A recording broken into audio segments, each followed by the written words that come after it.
In this video, I'm going to show you 3 ways to take a screenshot on Poco C75. The first way is press the power button and volume down button at the same time like this.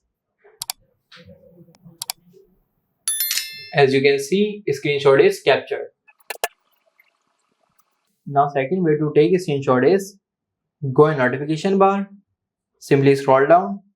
Here you will find the screenshot option, simply tap on it. As you can see, screenshot is captured.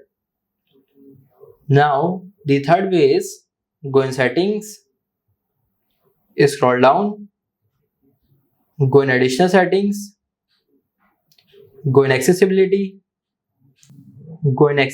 menu, tap on this toggle, scroll down, tap on allow. As you can see, accessibility menu shortcut is showing. So if you want to take a screenshot, then simply tap on accessibility menu shortcut, tap on a screenshot from here. As you can see, a screenshot is captured. Now let's check it out in gallery.